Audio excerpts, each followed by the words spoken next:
Just off the Texas coast sits a unique beach town marked with salty vibes and sun-soaked memories.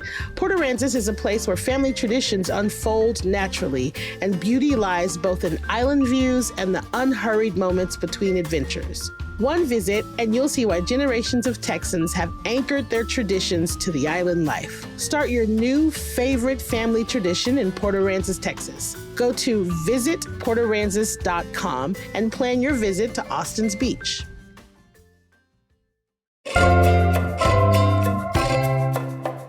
A 250,000 people moved to the Austin area since 2020. But whether you're new to town or have been here for a while, you might be doing Austin wrong. We're revisiting an episode we ran last year to help with our essential rules for surviving here. Today on CityCast Austin.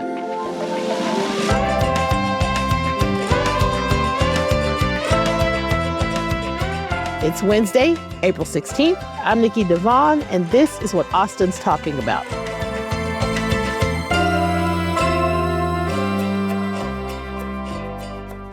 Hey, y'all. I'm here with CityCast Austin producer Elissa Rozentuller. Hey. Hi. And executive producer Eva Ruth Moravec. Hey. Hello. So none of us are really newcomers to Austin, right? Elissa, how long have you been here? I've been here since 2017. And Eva Ruth, how long have you been here? I've been back since 2014. I went to undergrad here before that, but it doesn't really count. And I've been here, my whole life, so forever. So we've definitely got the street cred for this episode. Okay, so we're going to jump right into it. Elissa, give us one of your survival rules. So one thing that I learned very quickly here is that Dirty Sixth is dirty. It's called Dirty Six for a reason. It is disgusting. It is. And, most people, when I moved here, told me, don't go. And I was like, I'm going to go anyway because I'm from New York and, I know dirty. Let me tell you, it's pretty dirty. But it's a fun time. It's a fun time. But I would say maybe go once or twice, experience it. But I don't know if I would say to go every weekend. But so that's kind of my rule is try it out. I love some of them Casino El Camino. I love places like that. Of course. But then maybe not go again if you're not feeling it. So when's your one time? When do you go? Oh, this is probably the worst advice to give, but I go during bar crawls, especially New Year's. Mm-hmm. Or, it's the most lively. And then anytime there's a bigger holiday, that's just when I like to go. I really enjoy seeing the bustle and all the people, and it's a party time. But other times of the year, I think I like to be a little bit more relaxed, laid back. I feel like if you are, and this is no shade, but I feel like if you're over the age of, say, 30, it's within 5 minutes, you're going to be like, it is real nasty out here. You're you not need to going. go sparingly. I will go once a year for Esther's Follies because I'm that person and I love it and it's hilarious. Or Casino for sure.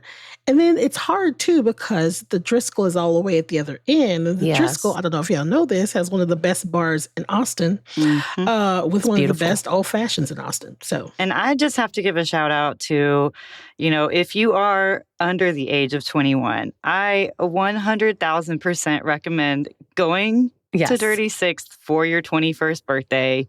Yes. It's ridiculous. And you just got to lean in. You got to wear a tiara or a sash or something so you don't even have to talk to people. You just point to it and you get your free drinks and you make your friends take you home. Yes. And then the second thing I think you have to do on Dirty Sixth is Halloween. Oh, it's crazy. That's right. Halloween. That's right. Halloween is crazy. It is. Okay, I agree. Crazy packed, costumes everywhere, just an exciting vibe. It's kind of cool outside, but it's a lot. The only time I've ever been maced in my life, which has been 3 times, has been on 36. Fun fact. We need to hear that story another time. We need to hear that story.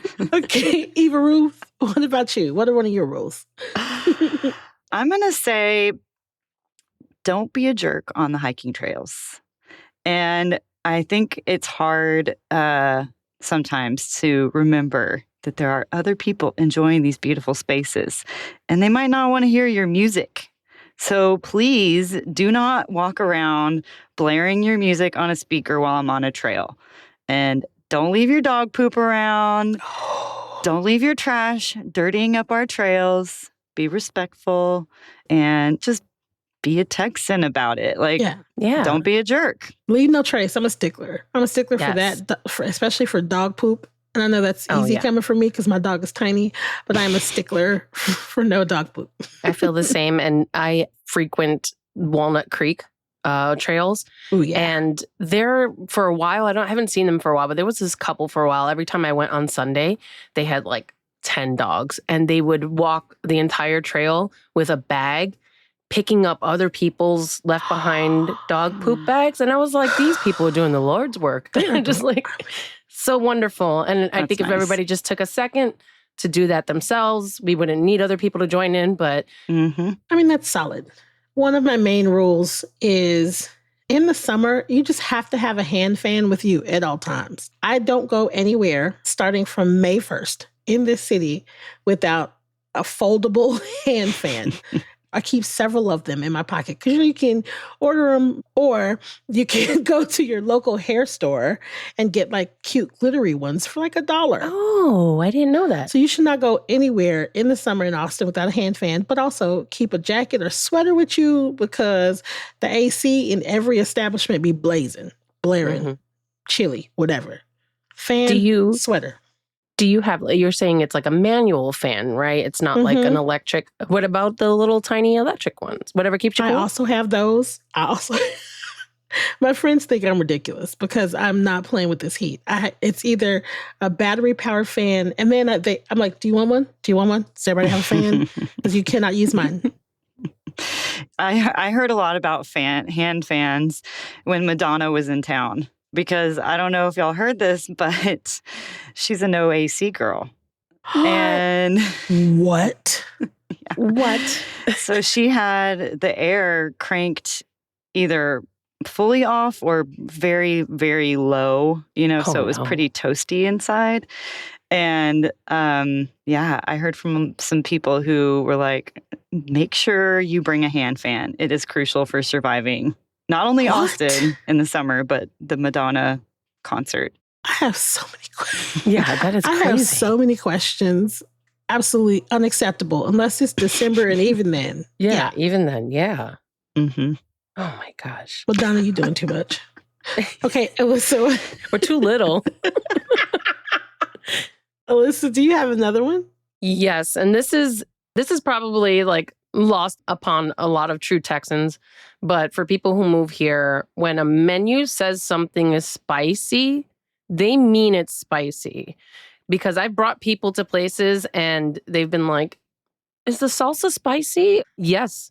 If it says it's spicy, it is definitely spicy. Take their advice because some people just can't handle heat. I love spicy, so sometimes I don't remind people and then they just happen upon it and learn the hard way.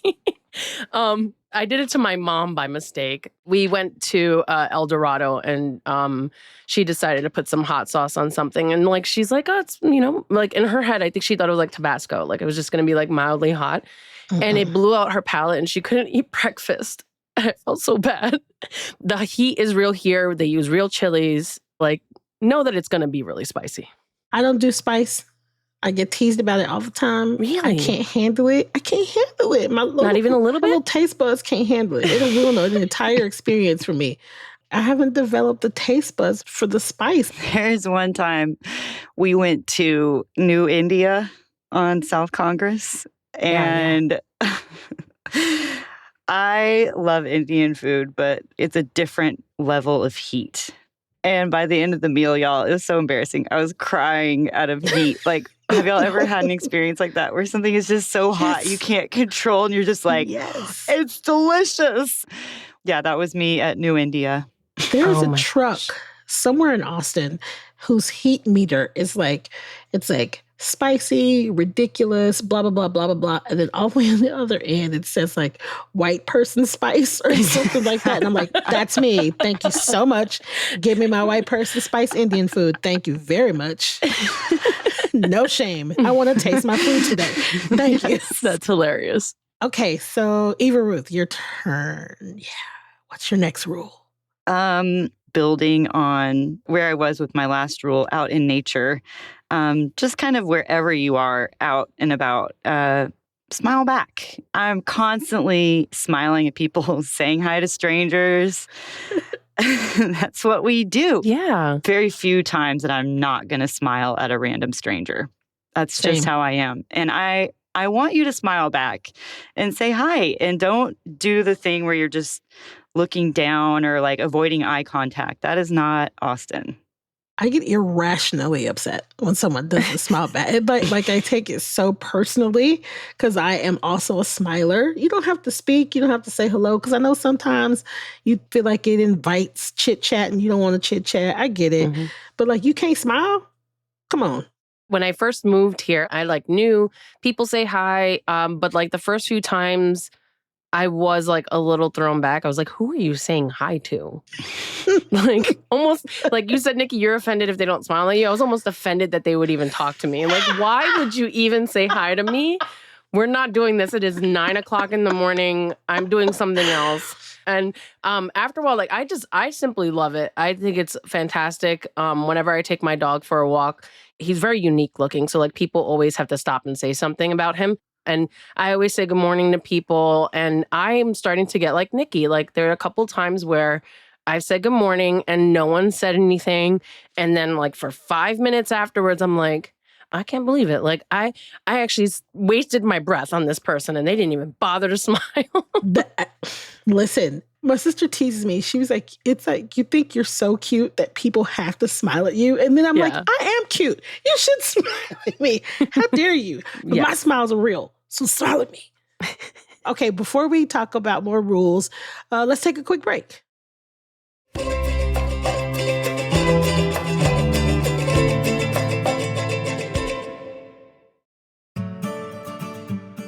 Hey y'all, it's Nikki.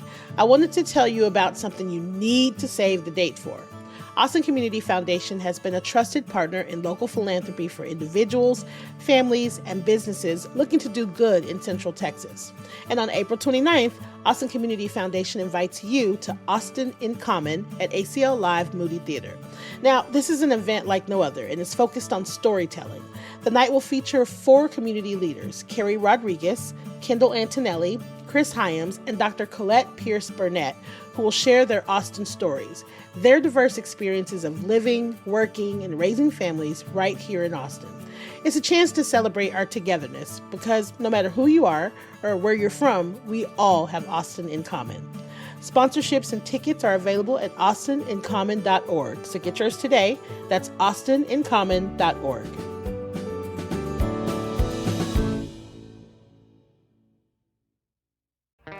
Hey y'all, it's Nikki. I have to tell you about Tecovas boots. I finally have a pair, and I don't know if y'all know this, but they're handmade, high quality, and stylish. And they're comfortable right outside of the box. Now, I know we buy everything online these days, but trust me, you have to get fitted for some boots at Tecovas. Now, whether you're like me, a newbie to boots, or you have a closet full of them, the folks at Tecovas will help you find your next favorite pair. So, grab a friend, head on over to the Tecovas flagship on South Congress or their store at the Domain. Plus, good news, they just opened a store in Georgetown at 709 Main Street for those of you that live just a little further north. With 3 locations in town, you have no excuses. So, that's tecovas.com, TECOVAS.com. Don't go gently, y'all.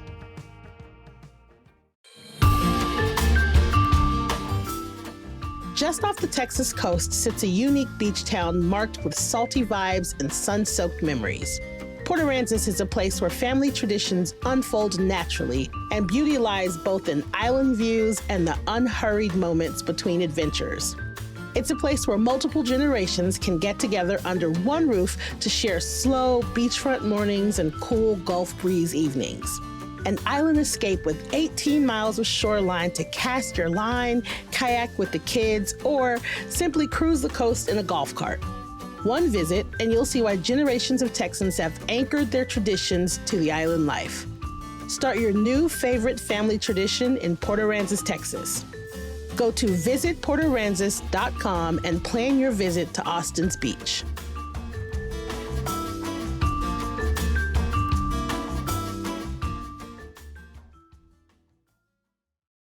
Welcome back. We are talking about rules, essential rules for being in Austin, Texas. I'm here again with Elissa and Eva Ruth, and I am going to talk about one of my rules. Rule 2 for me. You have to learn what all the different names are for all of the different streets. I feel like most streets in this city have 2 to 3 names, like Mopac and Loop 1, Koenig and 290, 183 in Research, Ben White and 71, blah, blah, blah, blah. Like the list goes on. If you don't figure out how many names your streets have, you're going to find yourself very confused, driving around aimlessly, pissed off, upset. So I've said Research and people are like, what are you talking about? And I'll say 183. And then I'll say 183 to someone else. And they're like, I have no idea where 183 you mean. I want to say 6 months ago, I had this conversation with somebody because I call the entire stretch 183. Someone said that depending on who you're talking to, if it's north of 35, it turns into Research. And if it's north of Mopac, it's absolutely Research. Right. But then another person I talked to said it's only Research between 35 and Mopac. And then on Mopac, it's 183 again. So I say 183. Should we set the standard? It's 183. That's it. That's it. We're calling it. This is actually kind of funny because my third rule is accounting for traffic in your travel time, because it's serious now. In 2017, it was still like, okay. And then all of a sudden, like a few years later, it was just always something that I had to account for. Like before, it used to be like 15, 20 minutes. You can get anywhere. Now it's like a half an hour, 40 minutes. It just takes so much time. And people just love to tailgate because they're in a rush. Leave earlier. Don't tailgate me. Pass on the left. Maybe be a little kind to other people on the streets. Like just make sure you're not rushing because you're making it worse for the rest of us. And then the traffic gets worse. Hate a tailgater. I hate a tailgater. I'm using the H word. I hate a tailgater. I'm like, what are you doing? So I can't go any faster, bruh. Go around. Go find somebody else to bother. I accepted probably in the last year and a half that there is no rush hour anymore. It could be 2:00 on a Tuesday. And it's going to be standstill traffic on 35 in between, say, 38th and Cesar Chavez, period. So just like you said, factor it in. Just accept it. Lean into it. The best thing about being here so long is like, oh, I know I can go around this. I can go around here. I can cut through this neighborhood. I can go this way. I can go around that way. I can avoid. So you don't listen to the map lady? Nah. Sometimes it adds like 5 minutes, but your sanity is intact. As long as I'm moving, I'm okay. Yeah. It's the sitting. Yeah. Eva Ruth, what's your last rule? It's something I forget all the time, but maybe you'll remember. It's your reusable grocery bags. So Austin, back more than 10 years ago now, attempted to ban plastic bags from the city. It was kind of a trendy thing that other cities were doing too, cutting down on pollution because you find them all over the place. But there was a Texas Supreme Court case about it, about a ban in a different city, but the ruling affected the city of Austin's ordinance. So no more plastic bag ban officially, although it was kind of like this cultural thing that grocery stores started to do. So you know what? Now you can buy a reusable bag. Imagine that. How convenient. So my last rule would be to just keep those reusable grocery bags handy because it is just better for the world and it's kind of hit or miss, what kind of bags they have. That is very useful information. When I first moved here, I was like, I guess I'm going to have to remember these now. But now I have so many in my car. Same. And then what I do is when I use them in my house, after I use them, I put them in a pile and I keep that pile by the door. So when I'm leaving, if I know I'm kind of depleting my stash in the car, then even if I'm not going to the store, I'm bringing it with me so I can have it in the car and that's it. Like I don't have to worry about it. I have so many bags in the car because I have the best of intentions because I'll be out somewhere and they'll be like, do you want to buy this cute bag with flowers and sunshine on it? I'm like, yes. They are always cute. And every time my partner's like, baby, we don't need it. I'm addicted to totes. Inevitably, I'll go get something out of the car and I'm like, why do we have all these bags? Because of you. It's because of me. It's because of me. You're taking Eva Ruth's rule to heart. Elissa, I commend you for your system. That seems to work very well. That's a great system. Even though I bring the reusable bags, by the way, there are places like H-E-B sometimes, they're still trying to like give me the plastic, the regular white ones. And I'm like, please don't. I brought these for a reason. Oh, yes. If you forget your bags, they will give you 5,000 5,000. bags. And if you do pick up H-E-B curbside, they're giving you 5,000 of those. Plus, you don't need them. Oh my gosh. So, okay, my last rule, listen, y'all, fall is football season in Austin. Regardless of whether you participate, regardless of whether or not you like football, the entire city is in football season in the fall, period. It's going to add time to every commute, every reservation, anything you're trying to do during the daytime, including brunch. This is a college town. UT is a big deal. Fall is football season. If you're smart about where you think a lot of people are going to be for the games and you go to places that you don't think they will be, it ends up being much more empty. Yes. So you can sit down faster, you can eat faster. I'll go to like North Austin places and like places on Palmer or like, you know, anything up here because most times people are more concentrated down south or by UT or maybe sports bars. So if I'm like, if it has some sort of TV or sports bar kind of atmosphere, I won't go. And I'm gonna get so much hate for this. I refuse to do the horns.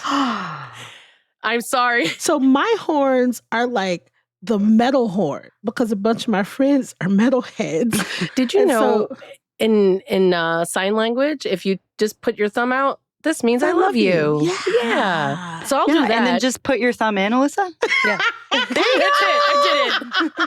You got Nobody me. saw it. Nobody saw it.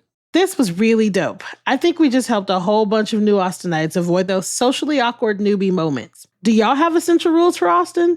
Let us know by leaving us a voicemail or sending a text message to 512-200-2227. Talk to y'all soon. Bye, Eva. Bye, Elissa. Bye. Bye, TTYL.